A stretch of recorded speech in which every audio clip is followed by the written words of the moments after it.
Salut à tous, aujourd'hui on se retrouve pour un unboxing d'un KS Astronite. Donc Astronite Indie Board and Cards, ce sont les créateurs de Eon the End qui ont fait un nouveau jeu.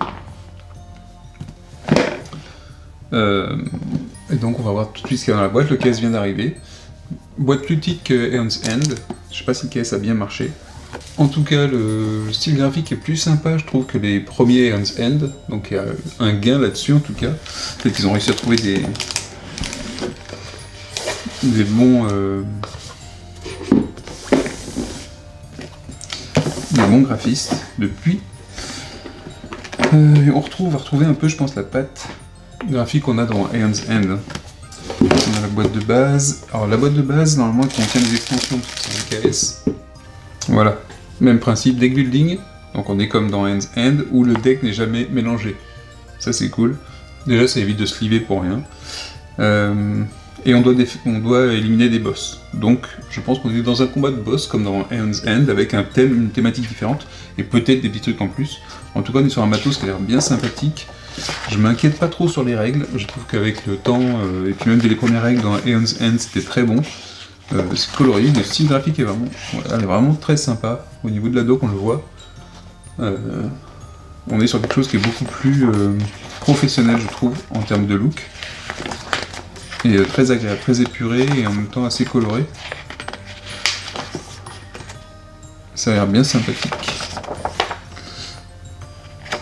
Je pense j'espère aussi qu'ils sont écartés comme des Eon's End et ne pas avoir fait seulement un thème différent.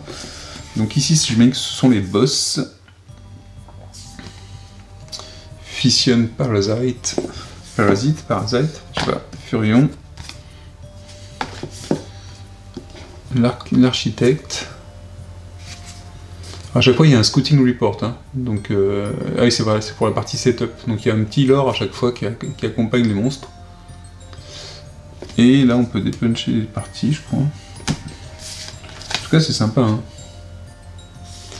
C'est assez sympa. Lunaris.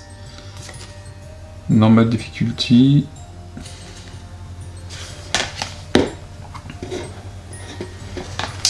Ensuite, on va avoir les personnages. Donc là, on a carrément des plateaux de personnages.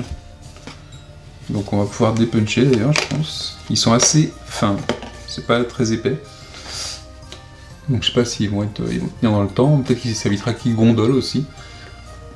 Et ici, on va pouvoir retirer ça pour que les marqueurs des deux niveaux puissent s'insérer dedans. Donc il y aura 3 points différents, j'ai l'impression. Power, donc la vie, la puissance, et ici, je sais pas ce que ce sera. L'énergie. En tout cas, très sympa le look, hein, des personnages. Vraiment très cool. On est vraiment à des années-lumière, je trouve, des Eon's End. Même des derniers d'ailleurs, je trouve. Très cool celui-là. Il y a une patte graphique qui me rappelle un peu, peut-être Ulysse 31, non? Pour les plus vieux. Pardon, c'est un peu mieux quand même. Ou plus récemment, c'était quoi? Un dessin animé? Enfin, plus récemment. Un dessin animé des années 2000. Je sais plus ce que c'était. Enfin, un dessin animé. Un film d'animation. Et ici, on a des levels, des niveaux 2 pour les autres monstres. Ok. Donc on a les différents niveaux qu'on peut avoir pour les boss. Ok. Alors ce qui était bien dans Eon's End, c'était le combat de boss, mais il y avait aussi tout le reste à combattre, hein. C'était pas que le boss. Donc là je sais pas si ce sera le cas aussi, si dans le deck de cartes... chaque boss a des planches en plus, hein. On retrouve les illustrations dessus. J'adore, j'aime beaucoup. J'arrive plus à me rappeler du nom du film d'animation. Ah, c'était Titan AE. Voilà, je trouve que ça ressemble beaucoup à Titan AE en style graphique. Quelques jetons et pas trop, et ça c'est cool. On va dire qu'on va pas se mélanger les pattes avec les différents pions, et voilà, les pions blessures pour 5, et après je sais pas ce que c'est ça. Ah, peut-être bah oui. Comme dans Eon's End, on va retrouver cette mécanique de qu'est-ce qui joue en premier, en dernier, et ainsi de suite. Pas mal. Ça c'est un truc c'est un point fort d'Eon's End au niveau deck building, l'ordre dans lequel on joue. le stress de savoir qu'est-ce qui jouait, le joker qu'on a dans les pions, hein, normalement c'est le wild. Et ça fait une partie du sel du jeu, je trouve, quand on joue, on sait pas qu'est-ce qui va intervenir, si c'est l'ennemi qui va activer ou pas. Par contre, une fois qu'il s'est activé, on sait à peu près qui est-ce qui reste, et c'est vraiment très cool. Ici, pour chaque boss, on a des... Ça aussi, c'est devenu... régulièrement, ils le font, ça, des paquets de cartes. Pour stocker les composants, on va pouvoir peut-être les ranger dans la boîte après. Ouais, ça va tenir. Si on fait un essai... Hop, hop, hop.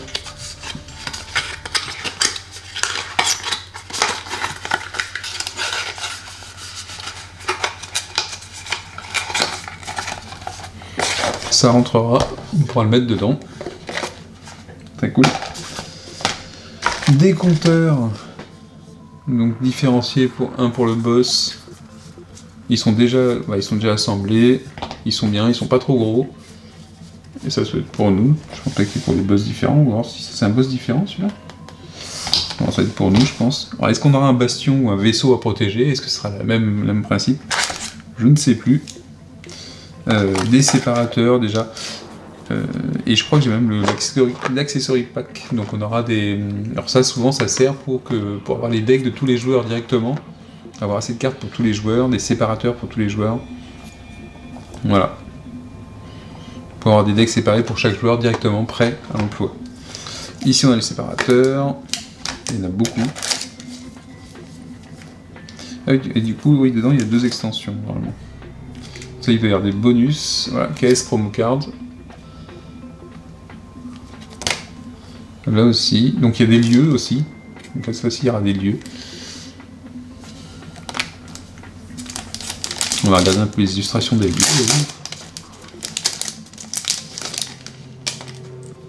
Quand on connaît le pedigree des Home's End, moi j'ai hâte, Homeworld, de savoir comment il va se jouer, comment c'est.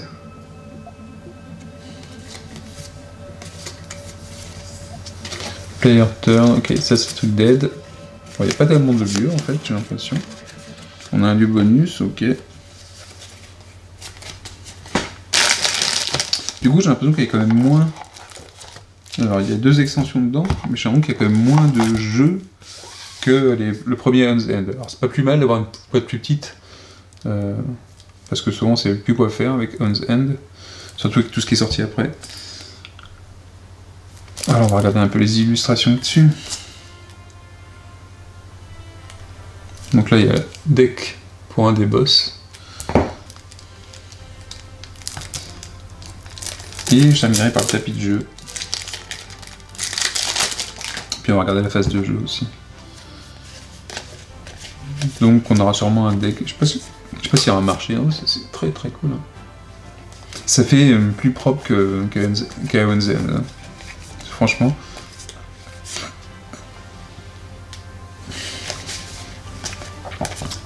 C'est pas un truc fou, hein. C'est pas. Je me dis pas, oh, les illustrations, les cartes ont l'air beaucoup mieux aussi. Mais ouais, si, c'est carrément plus cool. Si vous prenez les premiers Home's End, même la deuxième version où ils avaient dit qu'ils avaient amélioré les couleurs, les graphismes et tout, ça n'a rien à voir.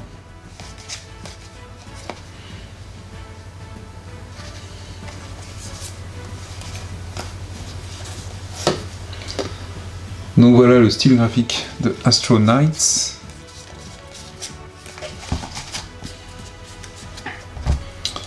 On a une deuxième partie ici.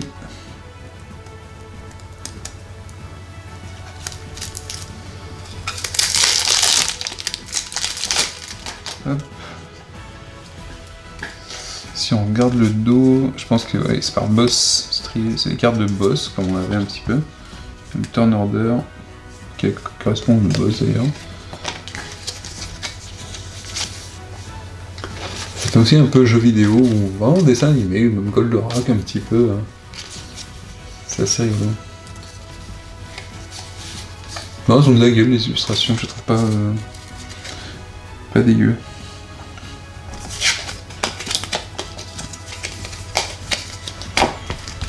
On a Lunaris, un autre boss.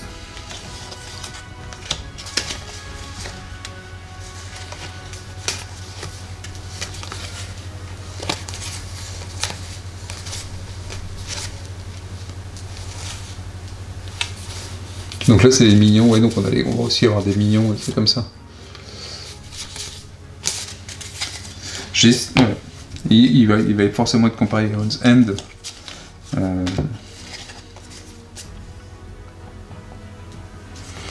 Et donc je pense qu'il faut protéger des mondes, notre monde naturel, les homeworld. Dès qu'on en choisit un et qu'on peut le protéger. Droid deck. Donc il y a peut-être des variantes aussi dans les boss. Ce qui est le point fort des Aeon's End, c'était ça, c'est que les boss fonctionnaient différemment. J'aime beaucoup celui-là de boss, hein, il est très très classe. Une sorte de Galactus là. Furion. Bon, par contre au niveau des noms, je mets une réserve sur les noms. Furion. Furion.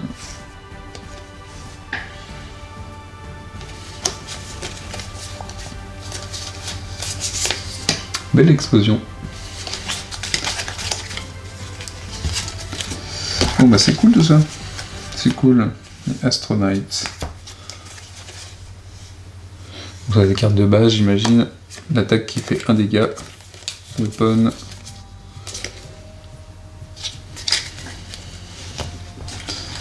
Ok. Alors du coup normalement, si je dis pas de bêtises, j'ai un petit autocollant qui me disait qu'il y avait 2 extensions dedans. Je sais pas ce qu'il y a comme extension déjà. Ça.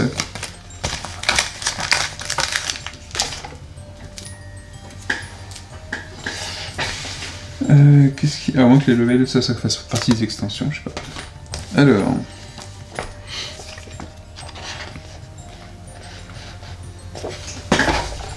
On a des petits disques alors, qui ressemblent pas à ce qu'il y a sur la dock par contre. C'est des petits cylindres qu'on a.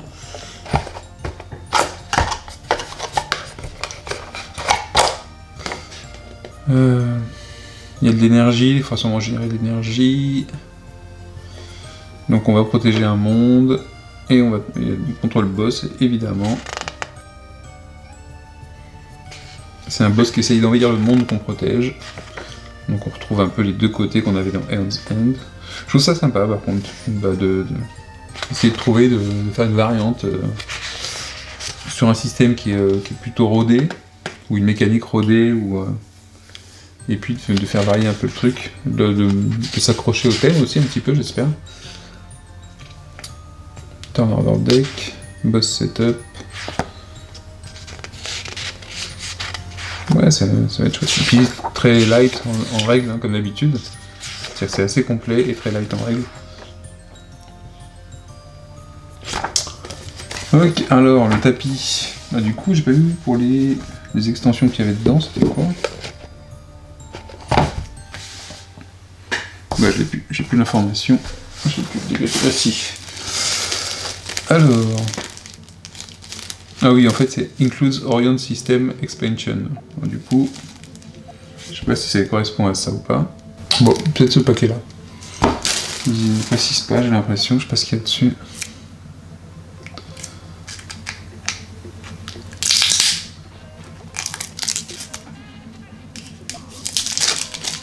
Je pense que s'il fonctionne, ils font peut-être des KS, d'autres KS plus petits, ce serait pas mal. Ah, c'est pas mal aussi. Hein. Il y a d'autres cartes.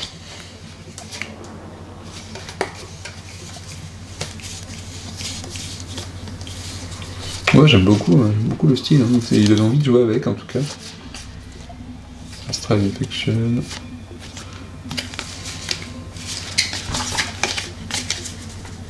To use this player cards, shuffle them into the supply decks you receive with Astronite that have a matching symbol in the lower left corner. Ah, ok. Toutes les cartes ont un petit symbole en bas à gauche. Et comme ça, on sait que ça va dans le deck qui correspond au petit symbole. Très simple et pratique. Allez, le playmat. Ici, je pense que ce ne sont que des séparateurs, c'est le petit kit. Ils l'ont fait aussi comme dans Aeon's End. Et le playmat bien coloré, je pense. Wow. Oh, très cool. On dirait presque un magazine de... un manga ou un magazine, quoi. Les magazines de ma jeunesse, quoi. Peut-être pas. Je sais pas si les enfants ou les jeunes regardent encore des magazines comme ça. Très très sympa ce playmat. Pas forcément lisible, Donc c'est pas ce que je préfère, c'est que on dirait vraiment une couverture de magazine avec les différents protagonistes et les endroits pour mettre les cartes. Donc une fois qu'il y aura les cartes dessus, je pense qu'il n'y aura pas de souci.